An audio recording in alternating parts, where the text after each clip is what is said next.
PTL, praise the Lord? Yes, praise the Lord. Cause when I hear PTL, I think of the PTL club with Jim and Tammi Faye Baker. You too young to remember that, Chuck? Yeah, I don't know nothing about who. Are you serious? Bakers? Oh my God. I know Anita Baker. Yeah, I know. Yeah, one of my favorites. You said Tammi Baker? It's Jim and Tammi Faye Baker. They were the largest, the first to take gospel to television. Oh wow. Literally. And they got caught up in this big scandal because they had like Jim and Tammi Faye Baker Land, where it was almost like Disneyland or something. Oh, wow. Full of churches, and they got caught up in the scandal. He had another woman, and then he was messing up the money, and the Lord touched him. And put him back on the right track. But Tammi Faye Baker was really a good woman. She died a few years ago of cancer, I believe it was. Yeah. But they were very popular. So I suggest you look them up, though. Google them, all right? Look them up, yeah. But we're looking you up right now. The Zion Messengers. Tell us about where that comes from. Well, the name... Is it a church choir, or is it a choir outside of the church? Is it even a choir? Yeah, it's either or. We're not a choir. Yeah, I was going to say, are you even a choir? Nah, not a choir. Y'all got bass players, and they do all that in church now too. So yeah, we more so you would call like traditional quartet. You sound like the Mighty Clouds of Joy. Some of our idols. Yeah. That's definitely some of our idols, man. Joe Lagan is one of the best. Yeah. Never do it, yeah. So why would that be your idol? Like, what is it about this type of music that makes you want to play this music instead of secular music? Like we talked about Kanye saying he's not secular. Well, it's hard for me to say because I play secular music. So I don't really know. I think for me, I was raised up in church, so I have a church backbone, mm-hmm. and from my mom and my grandmother. And my grandfather was a pastor, so I think it was just more so like in me to do certain stuff, I guess, or whatever. Yeah, I talked about earlier in the show about Kanye West saying he's not secular, but you yourself have a relationship with a rapper who is a little more than secular. He a gangster rapper back in the day, but has his own gospel album that was #1 on the Billboard charts. Snoop Dogg. So the Zion Messenger sang on Snoop Dogg's album? Yes. How did that happen? The first song we did, Love for God, is on the Bible of Love.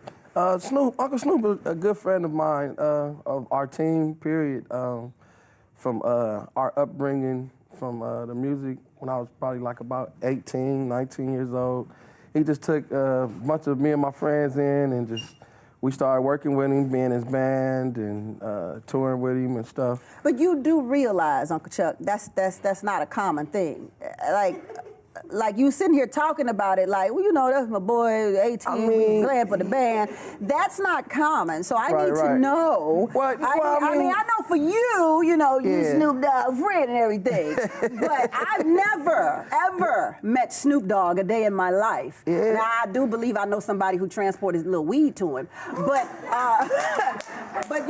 that was a friend of a friend of a friend. Right. So I still can't really, even by 3 degrees of separation, connect myself to Snoop Dogg. So I guess I need to know the story of how Snoop Dogg just one day said, come on and be my band. Like, that ain't happening to regular people. Actually, I was one of my childhood friends, Mr. Terrence Martin, great saxophone player and producer.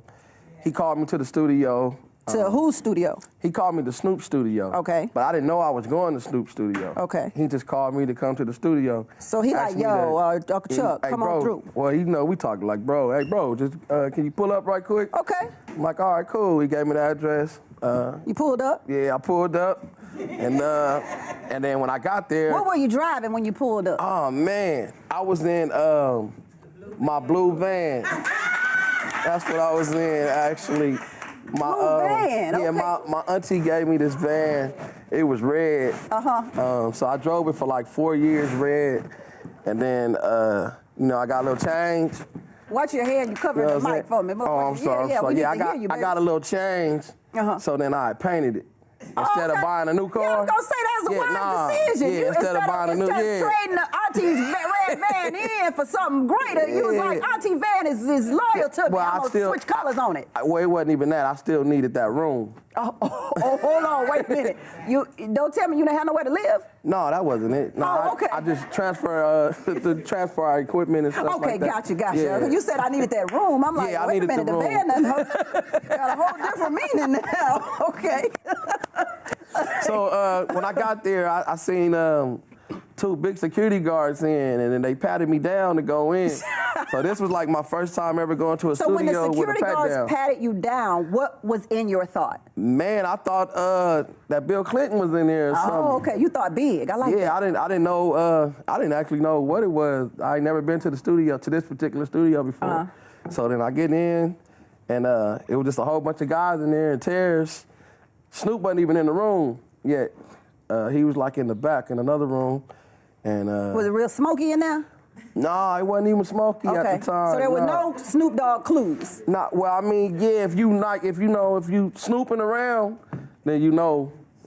It was probably Snoop. Yeah, what was one thing that was like, dang, I must be in Snoop's studio. Yeah, well, it was a scent that was transpiring. Don't do it. That kind of, let you know that you was like in a vicinity of someone in the industry. Okay. Say, all right. I got it. Because anybody, I mean, that's really what the studios smell like. I don't know if any of you have ever been to a studio. Oh, these church people are with it. My mama was talking to a pastor one day, and he said to her, baby sister, you got some of that herb, because God made the herbs and the trees, and I need some herb. And I thought, I guess it is holy, so, the pastor was smoking herb. Herb ain't nothing wrong with it. It's legal now anyway. It legal, so, everybody can go and do their thing. So you're in there? So yeah, we in the studio. He put on the track, and he just sent me in the booth. I don't even know exactly what I was singing. Wait a minute. He put on a track. Yeah, and so Snoop walked in the studio. No, Snoop wasn't even in the room yet still. So Snoop didn't come into the room. Who put the track on? Terrence Martin. Terrence put the track on. He put the track on. And was like, get in there and do something. Yeah, he just said, hey, go in and do something, and you went in and started singing or rapping? I started singing. Okay. And like 5 minutes later when I was in there, Snoop came in. Then that's when I seen him, and he was like, okay. When I walked out, he was like, yeah. He was just going, he liked it. Like what he heard? Yeah, I don't know why.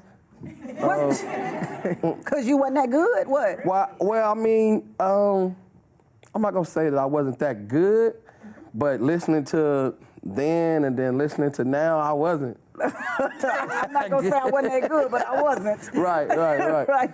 So what were the first words that Snoop Dogg said to you? Do you remember? If I ain't mistaken, I think he said, hey, was that you, cuz? I think that's what he said. I was like, yeah, trying to be cool, you know what I'm saying? Yeah, that was me. It was like, I had met Snoop before, but it was like in passing, like, what's up, bro? What's up? Right. And, we kept moving, but this was a meet this was like and our greet. for real meet. Yeah. And then next he asked me what my name was. I was like, Chuck. I was like, okay. So we gonna call you Uncle Chuck. Oh, he gave you your name? Yeah. Why everybody gotta be uncle with Snoop? Actually, everybody's nephew was Snoop. Oh. So that's what made it. Special, Chuck. It made it kind of different. Yeah, everybody's nephew was Snoop. You right. But you like Uncle Snoop. You Uncle Chuck. He put you on his level. Yeah, that was surprising. Yeah, it was an honor. So how was it going from? Did you tour with Snoop Dogg? Yes. So how was it going from touring with Snoop Dogg to singing gospel? Well, because you weren't on tour singing gospel with Snoop, because he didn't have no gospel albums. He was rolling down the street smoking Endo and sipping on gin and juice back then.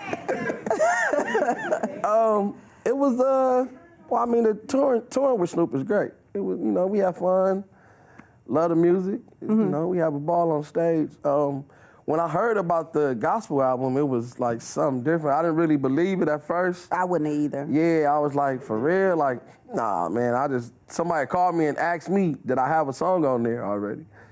Like, man, you got a song on that Snoop album? I was like, nah, bro, like, I ain't heard Oh, wait a minute, hold on, because I'm hearing like we maybe got some money we need to be going to find. You didn't even know your song was on the album? Just before my song was on the album. I didn't know that he was even doing a gospel album. Okay, I was trying to find some hidden money for you. I was trying to be, but California State, find you some hidden money. Yeah, they ended up, a couple other people had ended up hitting me up from the crew and told me to send him a couple songs. Okay, so they knew he was doing an album, and they called you up and was like, hey, we know you do gospel, so do you have a few songs on his album? You like, nah, what you talking about? Right. Snoop album. Family members. Okay. Oh, the family members. Like, I know you be hanging with Snoop. You be hanging with him all the time. How you don't got no songs on the album, man? Like, I thought he was your friend. Like, we going through all that. That's exactly how it goes. And now you feeling bad about yourself, all insecure. Yeah, I'm thinking oh, man, Snoop don't really like me. They really do an album? You're like, man, he called me uncle. When they gave me the call, then I was like, oh, okay, then I guess this is for real. Yeah. So I sent over, I probably sent him like 10 songs. And he called me back probably like a day later. It was on a Sunday when he called me. He had KC in the studio. KC and JoJo. Okay. Just want to make sure everybody know Jodeci, KC, JoJo. Yeah, KC was singing on the first song that we sung, Love for God. And Snoop had called me with him singing in the background. Like, he had like, my friend, I wasn't actually there. I missed everything because I was actually at church.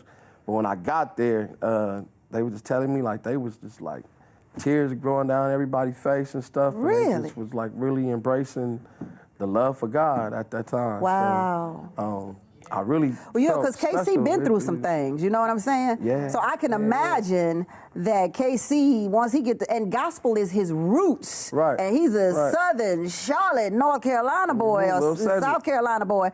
And so I can imagine him singing that music, the gospel music, and thinking of everything, how everything in his life has played. Yeah, I wish I could have been there to see it, because it was definitely a sight, they tell me.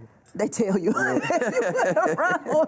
Look, you was in church getting your spiritual, divine, whatever you do. God was giving you what you needed. Right. So it ain't no telling, you might have threw Casey off. They might not have felt comfortable, Ain't no telling. He does what he. So the first, you were the first gospel trio to be featured on Jimmy Kimmel? Yes. Man, that Jimmy Kimmel's so white, he don't know nothing about no gospel. How you pull that off? Once again, Uncle Snoop, when we did once the album that came out, then he said he was going to do a special on Jimmy Kimmel, and then he called us up. Come on. Like, he asked me did I want to do it. Like, I was going to say no. Like, of course I want to do it. What you mean, man? So how was that experience? Well, I've done the show before. You've done Jimmy Kimmel before? Yeah, I've done it. I just really love your piece about your life, like your calmness. Like, it is my dream to be on Jimmy Kimmel, and I have my own talk show, and I'm right. and I'm looking at you like, Jimmy Kimmel, really? And I'm wondering how you can be so calm about being on Jimmy Kimmel before. I think of it more like this: when you drive a car, you drove the car. You can drive. You know I have no idea what that means, Uncle Chuck. I'm gonna explain it to you. You can drive. It don't matter what type of car it is. That's true. You can drive any type of car. Yeah, you can. Once you got license, you got license. That's you can true. drive. That's true. So I figured since I've been on one show or another, I've been on them. I don't take it lightly. I definitely give all praise to God for just allowing me to be able to go back and forth. So why were you on Jimmy Kimmel the first? I'm sorry. How many times? 1, 2, 3. Well, let's see. I've been on Jimmy Kimmel with you. I can't with you right now. I love this. 2 or 3 times with Snoop. Who else we been on Jimmy Kimmel with? Faith Evans. Faith Evans, okay. We did Lupe Fiasco. Okay, so you've been driving some cars. Yeah, You've been in more things than Auntie's van. You've been driving. Well, yeah, but Auntie Van took me a long way. That helped me get there. Yes, that that's helped what me I'm get saying. there. That's what I'm saying. My auntie upstairs too. Thank God. Yeah. Auntie, thank you for that red van. Do you still have it? No, I don't got it no more. I hate I got rid of it. I did. I hate I got rid of it. What'd you do? Sell it or trade it in? I sold it. You sold it. Yeah. So it's around the city somewhere? Somewhere, yeah. It's around somewhere. And apparently you're going to be around the city and the nation and probably international as well. So Uncle Chuck, thank you for bringing your Zion messengers to the Tammi Mac Late Show. It's been a pleasure to talk to you.